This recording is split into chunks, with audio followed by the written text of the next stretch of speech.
Welcome to the Performance Enhancing Podcast. It's like steroids for your brain. A podcast for people looking to live life at their peak potential. Chock full of real-world tools and knowledge that you can apply in your life today. By providing you with a lens into the lives, beliefs, practices, and actions of those who are already living extraordinary lives, the Performance Enhancing Podcast will help you shift your mindset or create that change in your daily rituals and habits so you can explode with success in the areas of life that are most important to you. So get ready for another dose of Performance Enhancing Podcast with SatoriPrime. Here's your host, Ilan Ferdman. Hello, my friends, and welcome back to another Performance Enhancing Podcast with your host, Ilan Ferdman. And we're going to continue for the next few weeks, like I said, with a tribute to the recently passed away Wayne Dyer. And I just read a Wayne Dyer message on Facebook, which after the coroner's report, he actually did not have leukemia in his body. It's something that he never checked. He just knew. He worked with this guy, John God, and in Brazil, and just felt healed and had never gone back to the doctor since. And coroner's report basically confirmed what he had internally already known. But that's not what we're going to talk about today. What I want to do right now is I'm going to play you a little video. And this is one of the early videos I've watched from Wayne Dyer. And what he talks about is this really profound and yet simple line. It almost sounds like a play on words, but when you hear it explained, it's really quite profound. So I'll play it for you, and then we'll talk a little bit more about it. But the concept is when you change the way you look at things, the things you look at change. I'll say it again. When you change the way you look at things, the things you look at change. So let me play that video for you right now of Wayne Dyer. This is him in his early career, and then we'll talk a little bit after. Really intrigues me is this idea. And I heard it many years ago. I'm not even sure of the original source where I heard it. But it goes like this. When you change the way you look at things, the things you look at change. Albert Einstein once observed that you have the most fundamental and major decision that you have to make in your life is this. Do I live in a friendly or a hostile universe? Which is it?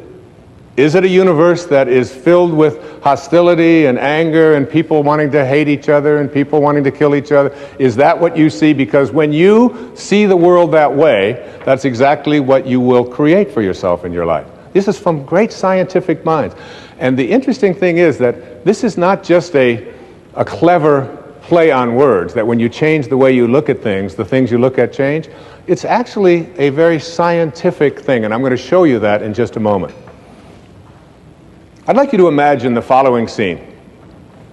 You're in your house. You've got your car keys in your hand. The lights go out. Power failure. You can't see a thing. You stumble around in your living room and you drop your keys.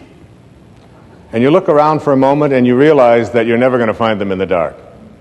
But you look outside and you notice that the street lights are on. So in your mind, a light bulb goes off. I'm not going to sit around here in the dark and grope around looking for my keys when there's a light on outside. I'm going to go out here under the street light and I'm going to look for my keys. Why are you laughing? This makes a lot of sense. So you're out here and you're groping around and you're looking for your keys and you're looking and your neighbor comes along and says, "What happened, Wayne?" "Well, I dropped my keys." "Oh, I'll help you look for them." And the two of us are now down here looking for our keys. And looking, finally he says to me, "Excuse me, but where did you drop your keys?"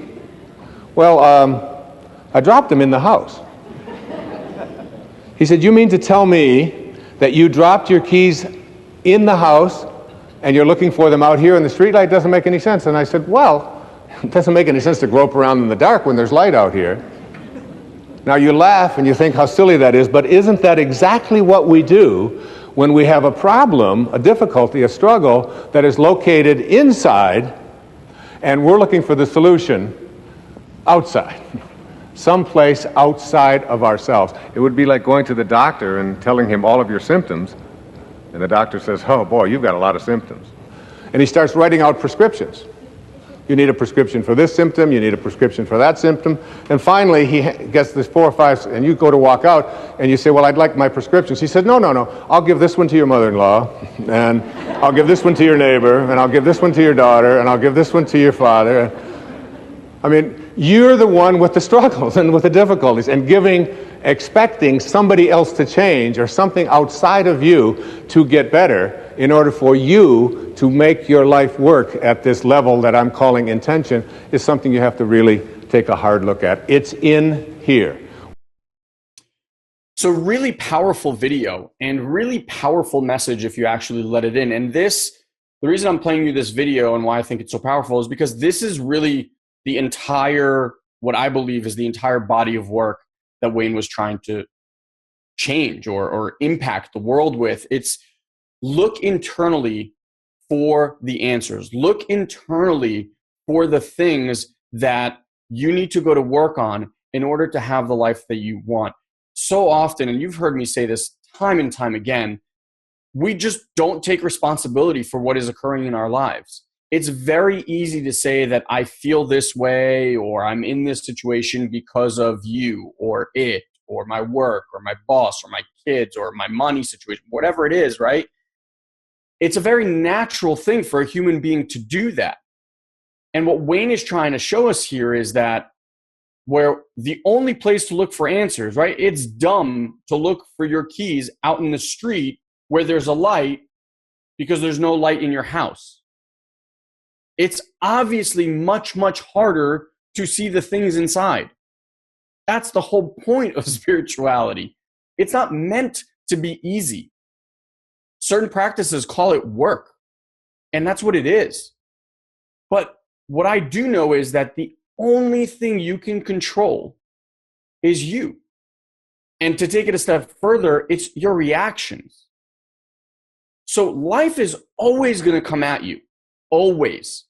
And it's not always roses and rainbows and lollipops and love. Sometimes it's cancer or loss of a job or house in foreclosure. It's not always easy. And sometimes it's really, really painful. What you do have control over is not what comes at you. We can get into a little bit of that later. But the one thing that you can control is your reaction and the way that you perceive the situation. So let's go back a little bit to Wayne Dyer here for a second, who, like I told you before, was diagnosed with leukemia.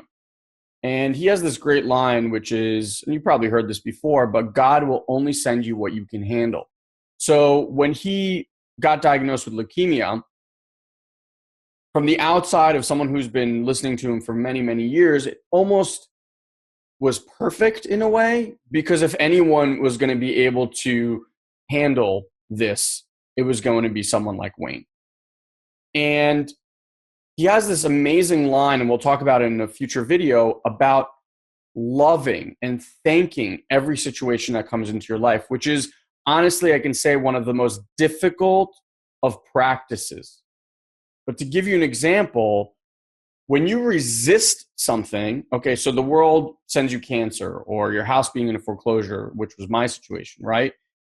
I could have easily resisted the situation. I could have easily blamed the economy, my bank, my situation, all of it, right? And yet I chose to, in the moment, figure out a way to thank the situation. Figure out a way to give that situation love. And you might be going, what are you talking about? That is insanity. But what I simply mean is, when you resist or try to push something away from you, okay, what you're doing is, if you can't really see this if you're not watching this on video, but I'll try to explain it as best I can. If you put your palms in front of you, right in front of your face, and you push palm to palm, okay, you will actually keep it right there in the middle, okay, very, very balanced. But what you notice is, if you actually push with one side more than the other side will automatically compensate. And that's how everything stays in balance, right? So the more force, it has to have equal force from the opposite side. So when you resist something, what in essence you're doing is you're asking that thing to give more force. So if I was to resist my situation of foreclosure, that situation would just come at me harder and bigger and faster. That somewhat sounded sexual, and I'm sorry for that. Or maybe that was just my brain. But what you want to consider is that if you let it in, if you don't resist, but you let it in and give it love, the situation dissipates. And in the dissipation, actions show themselves to you. Paths reveal themselves to you. Because now you're not in an argument with what God or life is throwing at you. This is very similar to dealing with a child, right? So I have a 4-year-old. His name is Shai. You've probably heard me talk about him, and you've probably seen pictures. And yesterday, for example, he threw a tantrum, an absolute tantrum in this house, screaming like someone was trying to kill him. And I know that if I argue with him and I resist it, then all it does is it makes him louder and more defiant. So what I do is I try to find ways to let it in, not have that really resistance there, by saying things like, what could I do to help you? Is there anything I can do to help you right now? And at the end of the night, he said something really interesting to me. I always have him relive moments where he goes from tantrum to happy, which, kids are constantly up and down. But at the end of the night, we kind of have like a rewind of the day. And what I find fascinating is yesterday I asked him, what had you go from being very mad and upset to being happy? And he said, when you came in my room and you spoke to me, you listened. Now, this is a 4-year-old saying this. It was just shocking to me, right? And it was only out of the fact that I didn't make him wrong for what he was doing. He was experiencing life. Life was coming at him a certain way, right? What I was trying to do is show him that I still loved him and there for him. So very similar, what Wayne Dyer is talking about here is what you want to start doing is if you perceive the world as a threat, if you perceive the world as the antagonist that's constantly send you these negative events and negative situations to deal with, that is what you are going to get more of. If on the flip side of that, you can alter, and we've spoken about this during Happy Corner, we've spoken about this with Stella, obviously, we've spoken about this with Kim Addis. If you can look at a situation and ask not why me, but what is this here to teach me, then you're going to have a very, very different outlook on life.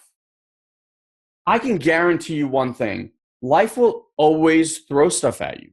Some that you really like, some that you don't like. To take this a step further, what human beings do, and Guy and I have this conversation quite often, is when something is really great, we'd like to hold on to it. Like, please, please, please don't go away. Stay, stay, stay. That's another form of resistance, right? Because if you're pulling something, what's the other thing doing? It's pulling away from you. But if you could just let things in and show them love, then you're going to encounter one of the most powerful spiritual tools known to man. So I hope you really get the power of looking inwards, because looking outside for your keys because there's light out there makes absolutely no sense, right? We all chuckled and laughed at it. But when you look at how we operate in life, it actually makes a lot of sense. So that's one. And two, when these situations occur, allow yourself the moment to thank the situation, to give the situation love. And instead of resisting, ask things like, what is this here to teach me? Because these situations are all opportunities. I just recently gave a talk, which you heard part 1, and I'm sorry that you're now on cliffhanger for part 2. But during that, Fear is Your Guide talk, I spoke about how you're going to always have to learn your lesson. At first, these lessons are going to come light and pet you and be easy. And it's like a little kitten. If you don't get that, it's going to send you something bigger. If you don't get that, it's going to send you something bigger. Till eventually you're getting mauled by a bear or a lion, right? So you have an opportunity moment by moment to avoid that, to learn the lessons faster, to have the eyes to see them. And what that takes is looking inwards. What that takes is loving the situation. So like Wayne says, when you change the way you look at things, the things you look at change. And you have that ability. You have that power. So if there's something in your life right now that you are struggling with, if there's something in your life right now that you are resisting, see if you can just make that switch. And again, guys, you can always go back to looking at things the way you are now. But if you're looking for some sort of shift, maybe it's just that. Maybe it's just looking at it slightly different. Give yourself that space. You can always go back to being resigned or angry or hateful or whatever, right? But try something new. So again, as always, thank you so much, Wayne Dyer, for everything you did in this world. We are doing our best to carry this torch forward. And your death is not in vain. Millions of people were altered because of it. And Hay House actually just released his movie, which they're now offering for free here for the next few days. It's called The Shift. I'll leave a link on the resource guide, and I will also leave it below this video. Feel free and grab it. I highly, highly recommend it. And again, from the bottom of my heart to all of you guys, I love you. Thank you so much for being our listeners. And if there's ever anything we can do, we are here to assist you on your journey. Have an amazing, amazing day, my friend. Thank you for joining us on this week's Performance Enhancing Podcast. We've taken this pep talk and created a custom action guide so you know exactly what action steps to take now to grow your business. Just head over to SatoriPrime.com/podcast and download it for free. Also, please leave a comment and rate this podcast on iTunes. It'll help us get the word out. Thanks for listening. Now, go and implement. We'll see you next time. Did you run through doors till you hit the floor? Did you read my eyes and my aching thoughts? Did you walk through walls till you had to grow? Oh my God, you're smart, and my soundless call.